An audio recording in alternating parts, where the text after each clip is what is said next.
सगे भाई थे। इनकी एक बड़ी सुंदर घटना भी है। बड़े विद्वान थे ये लोग, ज्ञानी थे। विद्वान होने के कारण इनके मन में एक भ्रम हो गया कि मैं गुरु किसको करूं।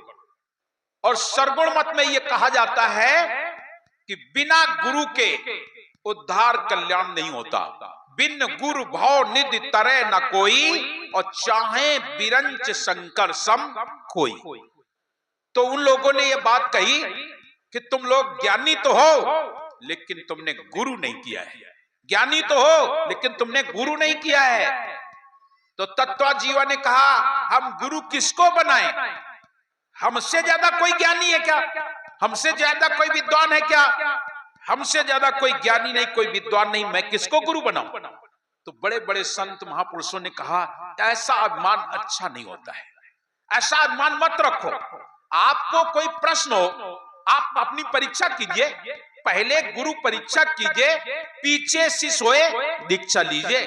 हम ये नहीं कहते, आप गुरु जी की परीक्षा लो, आपको लगे कि हाँ ये गुरु जी अच्छे हैं तो नामदान लीजिए, वरना कौन कहता है आप गुरु जी की परीक्षा, लेकिन गुरु करो, ये अनिवार्य बात हो गई। तब उन्होंने कुछ दिन चिंतन मनन किया कि कैसा प्रश्न रखें, कैसा प्रश्न रखें। तो मालूम उन्होंने क्या प्रश्न रखा? उन्होंने प्रश्न रखा अपने घर में सूखी बरगद की डाल, हरी बरगद की डाल लग जाती है, हमेशा याद रख लेना। अगर हरी बरगद की डाल बौ सहित है, बरसात में लगा दो तो लग जाएगी, सूखी डाल। और उन्होंने गाड़ दी, और गाड़ने के बाद बोले जिसके चरणामृत से ये हरी हो जाए उसे मैं अपना गुरु बनाऊंगा। ये उन्होंने प्रश्न रखा। और जब ये प्रश्न रखा तो अब शुरू, जो संत जन आए चरण धोएं, चरणामृत उतारे और डाले, कुछ ना हो, कुछ ना हो। बड़े बड़े संत और ब्राह्मण थे तो सब ब्राह्मण ने के दो दो डालेंगे, और संत नहीं कहे ब्राह्मण होकर, और उनके अंदर ईमान था कि मैं ब्राह्मण हूं और ब्राह्मण से बड़ा कोई हो नहीं सकता, इसलिए सब ब्राह्मण के उनने पाए दो दो डारे। और जब वह डार हरी नहीं भय तो फिर उल्टा सीध बताने लगा, ये साधु सब भेष बनाए हैं खाए के लिए, ये कौनो साधु नहीं है, ये साधुओं ने धर्म बर्बाद कर दिया। भेष बनावे साधु का नहीं राम से ने, पलटू पर धरन को वैश्या बेचे दें। अब भेष को उन्होंने फटकारना शुरू कर दिया, और जब भेष को फटकारना शुरू कर दिया अब भेष वाले सब घबराए, संत सब घबराए। अब तो हमारे भेष की मर्यादा जा रही है, हमारे भेष की मर्यादा जा रही है। याद रखना, हमारे धर्मदास साहब ने पद गाया है, मेरी टेक भेष की राखियो दीनन के दीन दयाला। एक भजन गाया जाता है, ये भजन आप लोग गाते हैं, संतों से पूछ लेना, सुन लेना। धर्मदास साहब ने कहा मेरी टेक भेष की राखियो दीनन के दीन दयाला। आप दीनों के दीन दयाल हैं, टेक भेष की रखो। तो वो संत लोग भी घबरा गए, अब तो मर्यादा खत्म हो जाएगी, संतों को कोई नहीं मानेगा। अब बेचारे खड़बड़ मची। और जब जब संतों पर भार पड़ता है, जब संत सताए जाते हैं, उस समय सदगुरु कबीर जरूर आते हैं। संतों पर कोई आंच नहीं आना चाहिए। आज संतों की आवाज सदगुरु तक पहुंच गई, सदगुरु कबीर साहब तक पहुंच गई। जब पहुंच गई तो सदगुरु कबीर भी भ्रमण करते हुए आ गए भरूच शहर तत्वजीवा के पास। कुछ लोगों ने देखा सदगुरु कबीर आ गए हैं, लोगों ने कहा, बोले इनके चरण धोके डालो। तो उन्होंने उल्टी सीधी बात की, अरे इनकी ना जाति पता, ना पाति पता, ना माता पिता, ना पता पिता पता, और अनपढ़ आदमी इनके चरण धो के डारे का होई, इनके चरण धोए डार के का होई। और फिर हम बड़े बड़े पंडितन के तो पांव धो के डाल चुके हैं, बड़े बड़े ब्राह्मणों के तो चरण धो के डाल चुका हूं, अब इनके पैर धोने से क्या मिलेगा। तो कुछ लोग बोले तुम्हें ऐसे क्या मतलब, तुम्हारा काम है आप अपना काम कीजिए, आपने वादा किया है कि संतों के हम चरण धो के डालेंगे, गुरुजनों के धो के डालेंगे, तो आपका काम है, आप कुछ हो या ना हो आप इनके चरण धोकर डालें। और जैसे ये बात आई तो दोनों भाई बेचारे अब शर्म लाग रही है, क्योंकि उल्टा अपने उमा जाल में फंस गए हैं। अब मन में तो ग्लानि है कि क्या करन, ये पता नहीं कौन जात पात के आए, कुछ पता नहीं, सब लोग इन्हें अनपढ़ों का हाथ है, कुछ पढ़े लिखे नहीं और जाति पाति नहीं पता, और हम ब्राह्मण हुई के इनके पाए कैसे धोमन, तो मन में छंज तो है, लेकिन अपने वचन से बंधे हुए हैं, इसलिए साहब कबीर को बैठाया और जैसे उनके चरणों को धो करके और डाला, तुरंत तत्क्षण, मतलब देर की कोई बात नहीं। मैंने आपको पहले बताया साहब ऐसा नहीं कि देर लगाते हैं, चरण धो के डालना ही था, और जैसे डाला वैसे उसमें देखा क्या, छोटे छोटे कोमल कोमल पत्ते निकलने लगे। जैसे निकलने लगे भुला गए सब कुछ, दोनों भाई पाए पकड़ ली ने, हमने सदगुरु को पाया, हमने सदगुरु को पाया, साक्षात ब्रह्म साक्षात परमात्मा मैंने पाया, ये साक्षात ब्रह्म है जिनके चरण धो के डालते ही और ये पेड़ हरा हो गया, बस दोनों होके दीन अधीन चरणों में गिर गए, और जिस समय चरणों में गिर गए बस सदगुरु कबीर की महामहिमा हो गई उनके ऊपर, और हो गई दोनों परिवार सहित अपनी पत्नी अपने बच्चों के सहित सदगुरु कबीर के चरण शरण हो गए। और जब चरण शरण हो गए तो एक घटना और हो गई, क्या कि उन दोनों जन के एक लड़का एक बिटिया, दोनों बहन के एक लड़का एक बिटिया।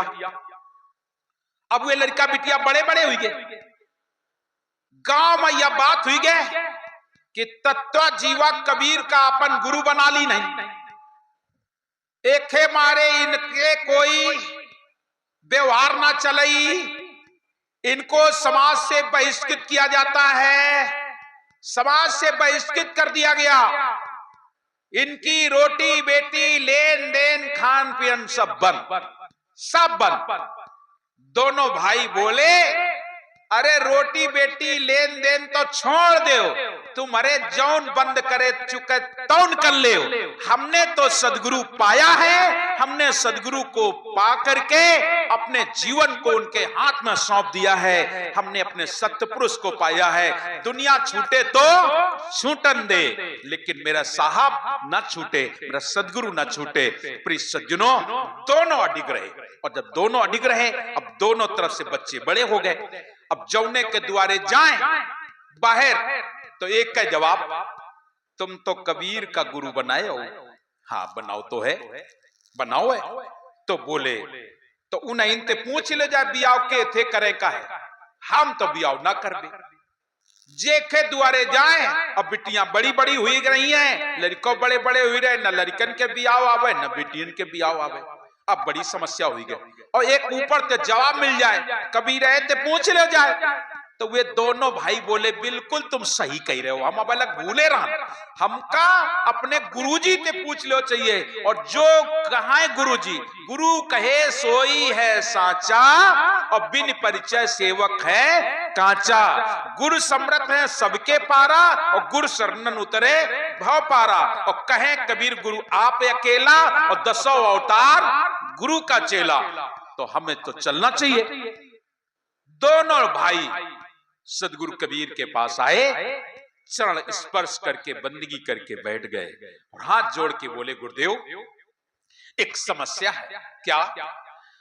हमार बिटिया बड़ी हुई गए और बिटिया के लिए चाहिए बर, लड़कवा के ब्याह ना हो तो चल जाए, लेकिन बिटिया के ब्याह ना होए तो समाज के लोग जियन न दिए, एक है मारे दया कर दो, दुई हमारे एक बिटिया एक इनकी बिटिया, और दोनों बड़ी हुई गई और बिरादरी में कौनो नहीं ले हमार बिटिया, ना कौनो अपन बिटिया दे, अब तुम ही बता दो का करा, आप दया कर दो का करा। साहब बोले हमार बात मानियो? बोले बिल्कुल, तो पहले सुन ले तब मानियो। बोले हाँ बताओ। बोले ब्रह्मा विष्णु महेश, बोले हाँ, इनकी पत्नी को आई तो खुदे हुए बोले कान लाग, ये तो बहन भाई है, माता अष्टंगी से तीनों ये पैदा हुए और माता अष्टंगी से तीनों पैदा हुए। तीनों माताएं माता अष्टंगी से जन्म लिए हैं और तीनों देवता माता अष्टंगी और निरंजन से पैदा हुए, तो ये तो भाई बहन है, तो इनके ब्याह भाग की नहीं? बोले हाँ भाग। और निरंजन और अष्टंगी को आए, निरंजन और अष्टंगी को आए, बोले ये भाई भाई आए, सत्पुरुष का निरंजन और सत्पुरुष से ही अष्टंगी, ये भाई बहन आए का? बोले हाँ। इन्हों के ब्याह भाग? बोले हाँ इन्हों के ब्याह भाग। तो फिर तो तुमते एक निवेदन है? बोले का? बोले तुम बहन भाई के ब्याह कर दो, भैया के लड़का और अपन बिटिया ब्याह कर दो। यह तो अंतर है, और तो सत्पुरुष से तुरंत कोई अंतर नहीं, कोई अंतर नहीं है, साफ बतला रहे हैं। माता अष्टंगी ने अपने कर कमलों से 3 कन्या प्रकट के कहा था समुद्र में जाओ छुपो, और तीनों देवता माता अष्टंगी के पुत्र हैं, तीनों भाई बहन ये हैं, और इधर अष्टंगी और निरंजन भी भाई बहन है। तो तुम्हें क्या दिक्कत है?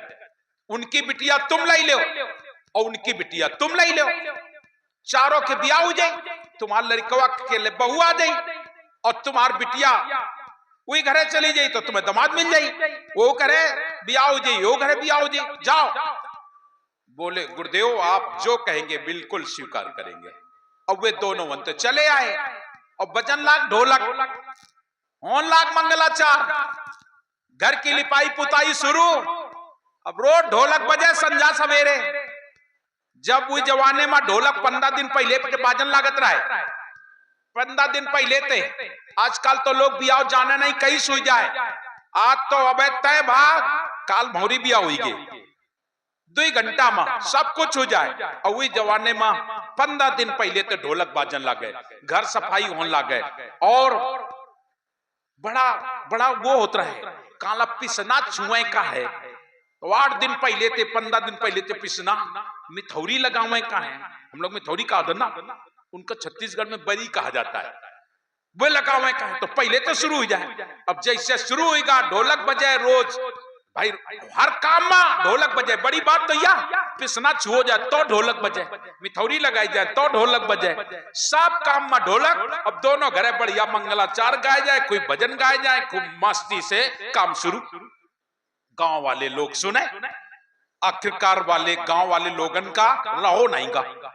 और वे वनते आई और तत्वा जीवा के पास आके बोले, कौन तत्वा जीवा? बोले अरे के खिनते लगन लींदी नौ, लगन कहां ते लींदी नौ, कहां सगाई करी हो?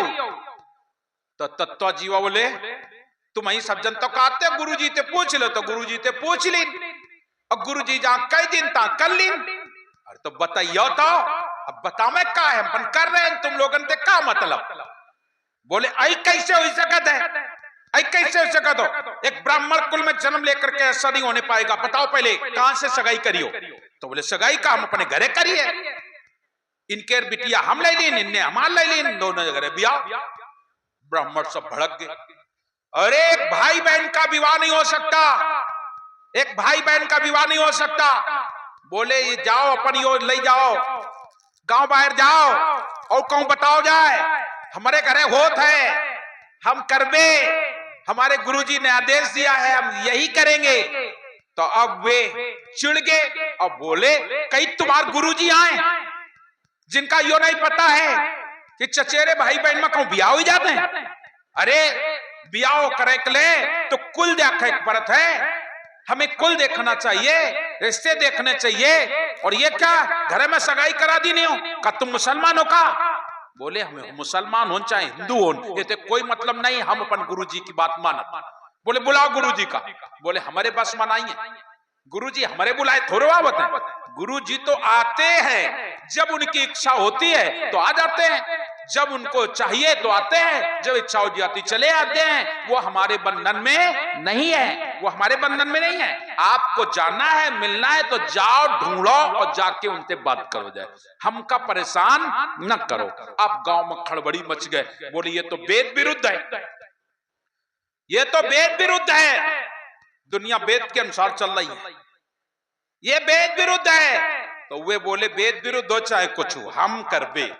अब तो सब इकट्ठा हो गए और ढूंढन लग साहिब का। और साहिब कबीर कहां मिले वाले, वे कहां मिले वाले, ना तीरथ में, ना मूरत में, ना एकांत निवास में, ना मैं भक्ति भंवर गुफा में, ना मैं तो सब सांसों की श्वास में। कहां ढूंढी हो जाए, कहां ढूंढोगे, नहीं मिलने वाले हैं। रामेश्वर जगदीश द्वारिका ढूंढा गिर गिरनारा, सबान ढूंढा रे, कहां मिली है, मिले का है, खोजी हो तुरंत मिल जाऊं, एक पल की तलाश में, एक पल की तलाश में। अब वे सब चिंता में पड़ गए, बियाह के टाइम आ गया, अब काल पर में बारात हो जाइए तो सब गड़बड़ा जाए मामला, अब क्या हो चाहिए, और सब चिड़े, अब आपस में एक दूसरे लड़े जाए। आखिरकार सदगुरु ने देखा, चलो चलते हैं, और सदगुरु कबीर आके प्रकट हो गए। और जैसे प्रकट हो गए तो सब लोग ब्राह्मण बड़ा लालटेन, बड़ा लाल लाल, यो कहीं करा रहे हो, तुम साधु हो, अरे साधु होकर के ऐसा काम कराया जाता है, अरे साधु को तो चाहिए एक साधना कराए, एक अच्छी बात बताए, और ये अधर्म तुम करवा रहे हो, हमारे घर में लड़ाई करवा रहे हो। साहब बोले लड़ाई काहे कर रहे हो तुम लोग, क्या बात हुई बताइयो।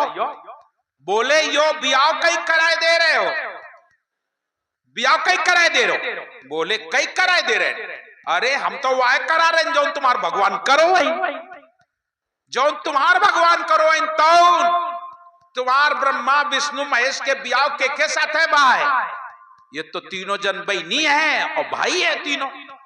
निरंजन और अष्टंगी कौन है, बोले भाई बहन है। तो इनके जब हुईगा तो यन का दिक्कत है भाई, तुम्हें का दिक्कत है। वह सब ब्राह्मण समझ गए कि इनते पार पैबे नहीं, तो तुरते हाथ जोड़े, खाला महाराज जगत की मर्यादा मिट जाई है, जगत की मर्यादा मिट जाई। तो साहब बोले जगत की मर्यादा, बोले हाँ, तो फिर तुम काहे नहीं ले ले, तो इनकी बिटिया तुम ले लो, लड़का ले लो, काहे का लड़ाई करे हो। अब वे लोग कुछ इधर उधर भे, तो कुछ लोग तैयार हुए गए। तो साहब बोले अब हम न देवे, अब हम न देवे, काहे, तुम लोग निगुरा हो, तुम लोग साकट हो, और हमारी बेटी गुरुमुखी है, हमारा बेटा गुरुमुखी है, आपको हम अपनी बेटी नहीं देंगे। आपको अगर बेटी चाहिए तो आप लोगों को गुरु करना होगा।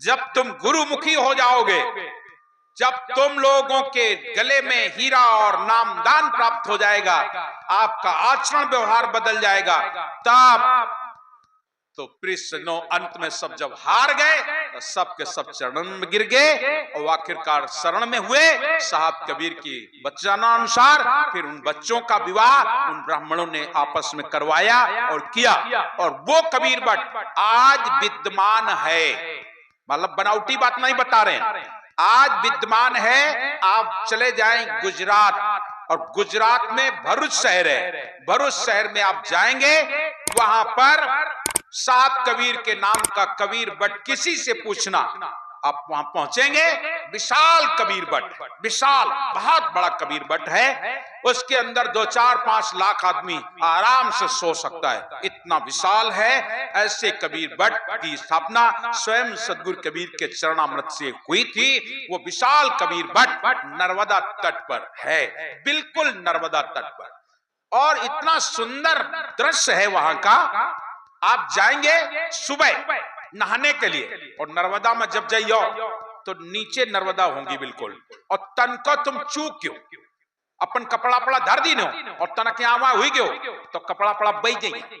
वो नर्मदा वहां पर नित्य धीरे धीरे बढ़ती है, और सुबह 9-10 बजे तक बढ़ती है, 11 बजे तक खूब बढ़ती है, ऊपर तक आ जाती है, और इसके बाद फिर शाम को धीरे धीरे ढलती है, और रात में फिर नीचे चली जाती है। ये वहां पर आपको दृश्य देखने को मिलेगा, बहुत सुंदर दृश्य है वहां का। और आज भी वहां पर उन लोगों ने साहब कबीर को स्वीकार किया, और कबीर साहब की पूजा करते रहे। बाद में कुछ लोग बताए ना कि सरगुण मत के लोग, इन लोगों का तो ये होता है किसी को मैं कब पकड़ लूं, तो अंत में प्रिय सज्जनों वहां पर राम कबीर की स्थापना करा दी। वहां पर सदगुरु कबीर साहब की विशाल मूर्ति है, और बाद में सब भगवान सब जितने हैं भगवान तुम्हारे, वो छोटी छोटी इतनी बड़ी, अब जाएंगे देखेंगे जाके, मैं आपको बताऊं, बस इतनी इतनी बड़ी सी मूर्तियां पूरे भगवान के नीचे रखी हुई हैं और बीच में सदगुरु कबीर साहब की स्थापना है। राम कबीर के नाम से वहां पर स्थापना हुई और आज भी वहां पर ब्राह्मण लोग ही वहां के पुजारी होते हैं। आज भी चूंकि ब्राह्मणों के अंतर्गत आ गया, आज भी राजेंद्र दास वहां के मान साहब हैं, वो उनसे मैंने पूछा तो शायद 52 जाने 56 पीढ़ियां उनकी हो चुकी हैं, वो बराबर तब से वहां के पुजारी है। तो इस